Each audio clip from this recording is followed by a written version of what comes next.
예, 오늘 이 시간에는 후편 제5장 제1절 종교개혁기에 대해서 말씀드리도록 하겠습니다.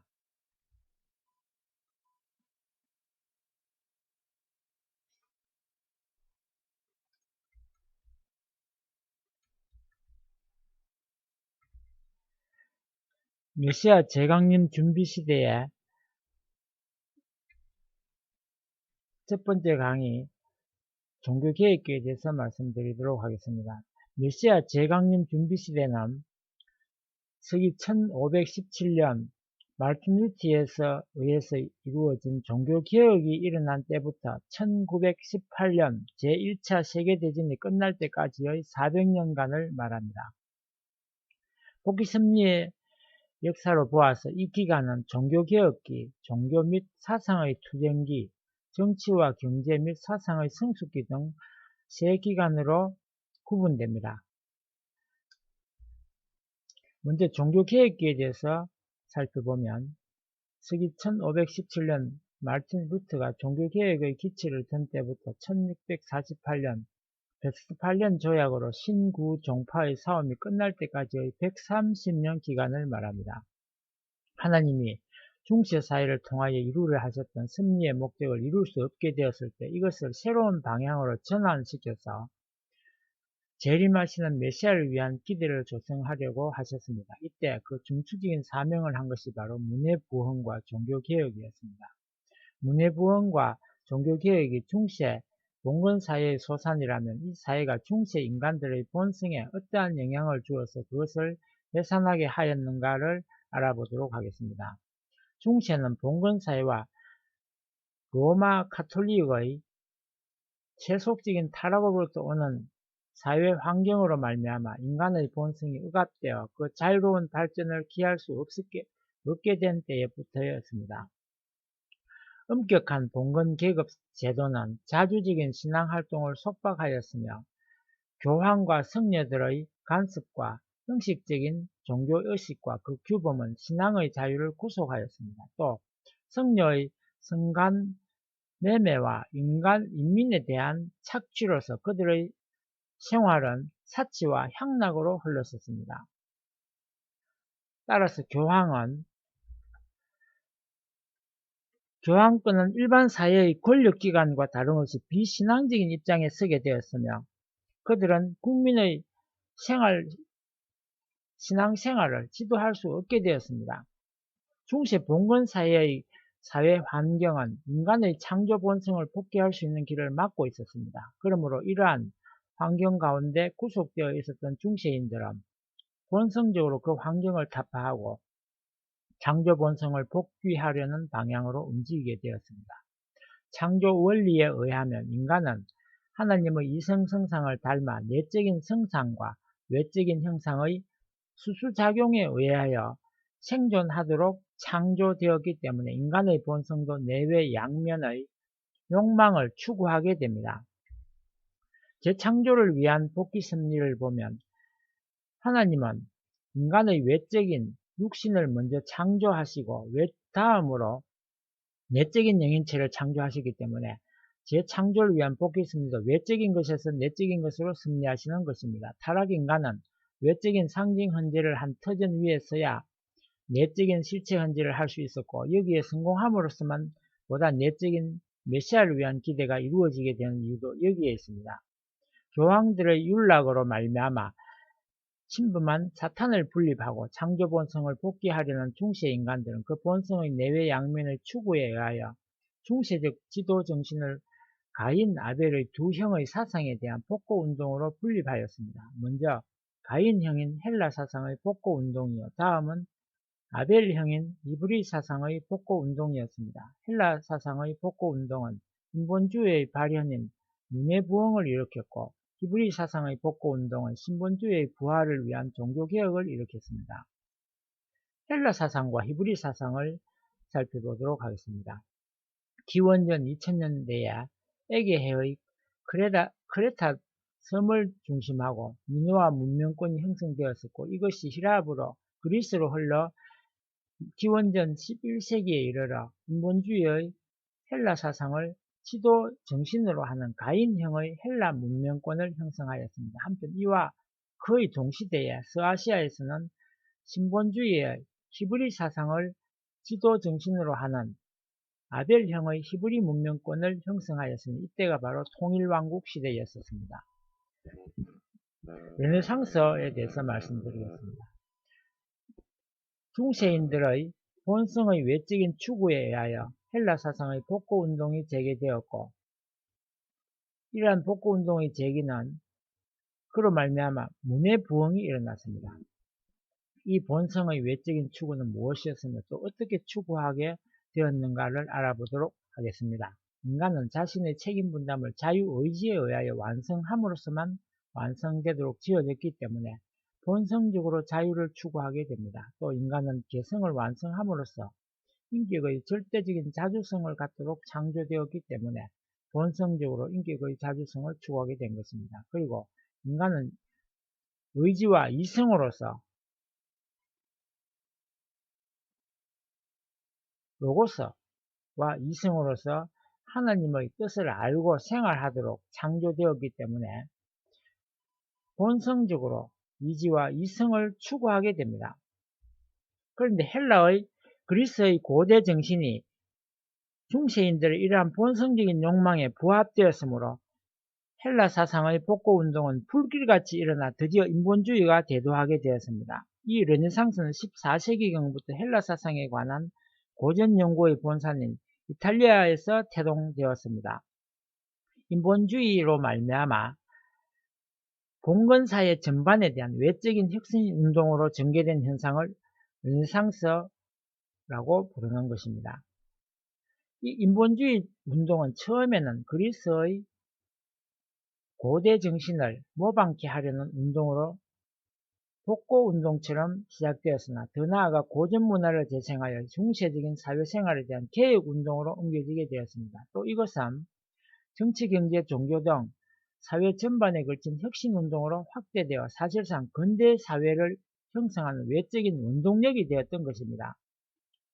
이와 마찬가지로 종교적인 입장에서는 종교개혁이 일어나는데 중세인들이 인본주의를 부르짖게 됨에 따라 인간의 자유를 구속하는 형식적인 종교의식과 규범에 반항하게 되었고, 형식이 흘렀던 이러한 종교의식과 규범에 반항하게 된 것은 곧 인간의 자주성을 유린하는 봉건계급제도와 교황권에 대응하게 되는 것으로 이어지게 됩니다. 나아가 그들은 인간의 이성과 이지를 무시하고 무엇이든지 교황에 예속시키고 고루한 신앙생활에 예속시키려고 하는 이러한 고루한 신앙생활에 반발하게 되었으며 자연과 현실과 과학을 무시하는 dun세적, 타계적, 금욕적인 생활태도를 배격하게 되었습니다. 이와 같이 되어 마침내 중세 기독교인들은 교황 정치에 반항을 하게 되었던 것입니다. 이와 같이 중세 사회인들은 그 본성의 외적인 욕망을 추구함에 따라서 억압되었던 그 본성의 내적인 욕망도 추구하게 되었습니다. 그리하여 사도들을 중심하고 하나님의 뜻만을 따르기에 열렬했던 초대 기독교 정신회로의 복고를 부르짖게 되었습니다. 이것이 곧 중세에 있어서의 히브리 사상의 복고운동입니다. 14세기에 영국 옥스퍼드 대학의 신학교수 위클리프는 성서를 영어로 번역을 하여 신앙의 기준을 교황이나 성녀에게 둘 것이 아니고 성서 자체에다 둬야 한다고 주장하고 성녀의 윤락과 민중에 대한 착취를 통렬하게 반박을 하였던 것입니다. 15세기 말엽에는 이탈리아에서도 이 운동이 일어났으나 모두 실패하여 처형을 당하고 말았습니다. 1517년 교황 레오 10세의 면죄부 판매에 대한 반대운동이 도화선이 되어 독일의 비텐베르크 대학의 신학 교수로 있던 마르틴 루트를 중심하고 종교개혁운동은 폭발되었습니다. 이 혁명운동은 점차로 확대되어 프랑스에서는 칼뱅, 스위스에서는 쩌빙글리 등을 중심으로 진전되어 갔고 영국과 네덜란드 등 제국으로 확대되었습니다. 이와 같이 되어 신교운동을 둘러싸고 일어났던 국제 간의 싸움은 100여 년간의 계속되어 오다가 독일을 중심하고 일어났던 30년 전쟁이 1648년 베스트팔렌 조약으로 인하여 끝나면서 신구 종파의 싸움은 일단락을 짓게 되었습니다. 그 결과 북구라파는 게르만 민족을 중심한 신교의 승리로 돌아갔고, 남유럽은 라틴 민족을 중심한 구교의 판도로서 남아지게 되었습니다. 그리고 이 전쟁은 단순한 종교전쟁에 그치지 않고 독일 제국의 존폐를 결하는 정치적인 내란이기도 하였습니다. 따라서 베스트팔렌 강화 회의는 신구 교파에 동등한 권한을 부여하는 종교 회의인 동시에 독일, 프랑스, 스,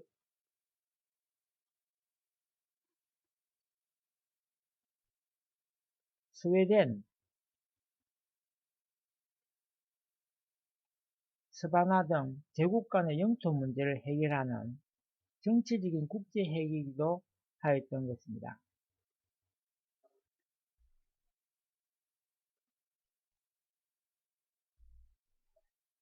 다음은 종교 및 사상의 투쟁기에 대해서 말씀드리겠습니다. 이 기간은 서기 1648년 베스트팔렌 조약으로 신교 운동이 성공한 이후에 1789년 프랑스 혁명이 일어날 때까지의 140년 기간을 말합니다.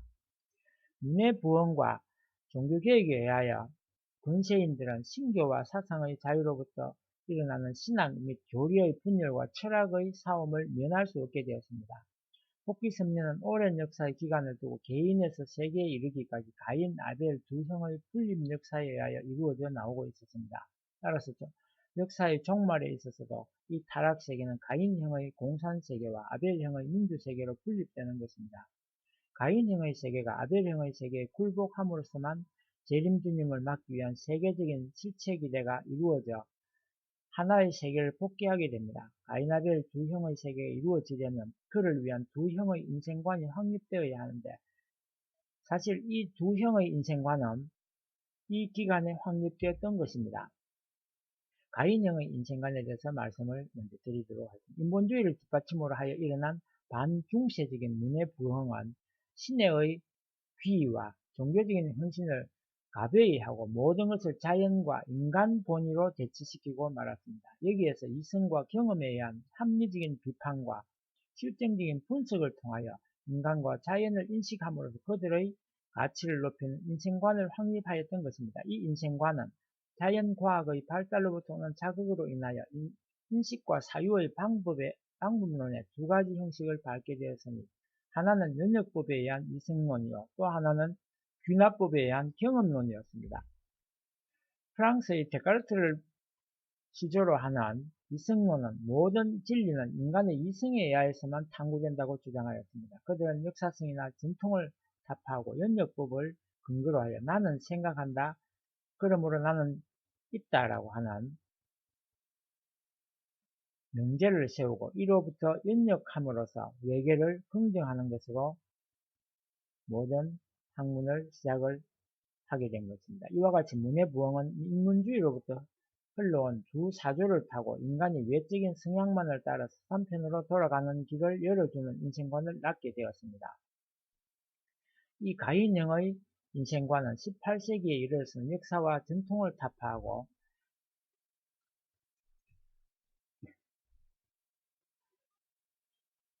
가인편의 길을 열어주는 인생관을 낳게 됩니다. 이와 같은 문해부흥은 인문주의로부터 흘러온 두 사조를 타고 인간이 외적인 성향만을 따라서 사탄편으로 돌아가는 길을 열어주는 인생관을 낳게 되었습니다.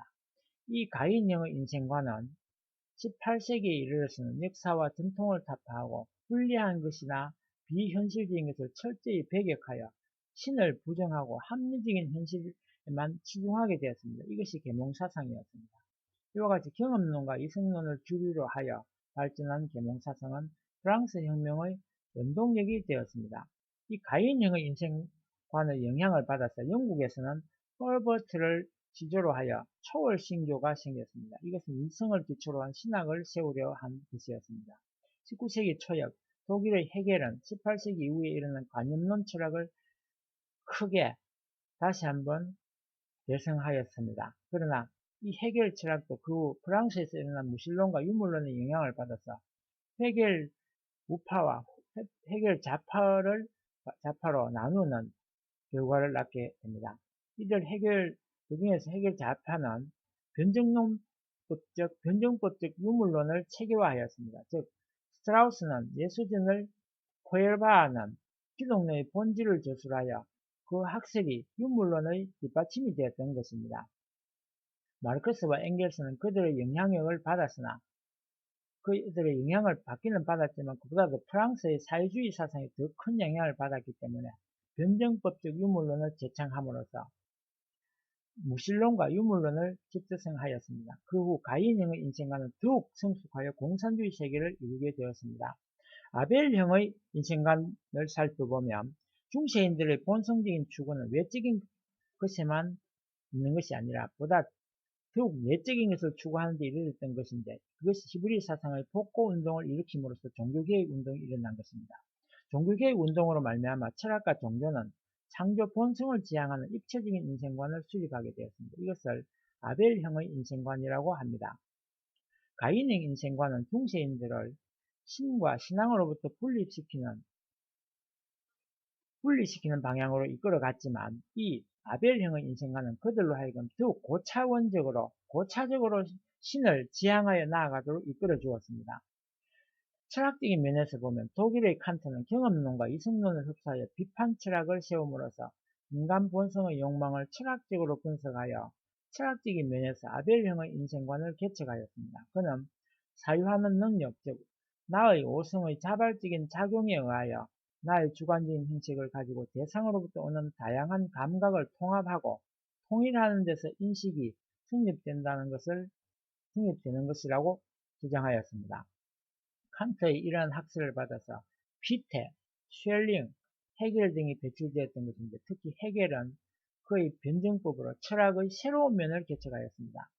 종교 면에서 보면 첫째, 경건주의로서 독일의 스페인을 중심하고 교리와 형식보다 신비적 체험에 치중하였던 것입니다. 이것이 영국에 파급되어 영국민들의 생활 속에 스며들면서 종교심과 융화하여 존 웨슬리 형제를 중심한 메소디스트파를 일으켰습니다. 또 영국에서는 신비주의자 폭스를 비조로 한 퀘이크파가 일어났습니다.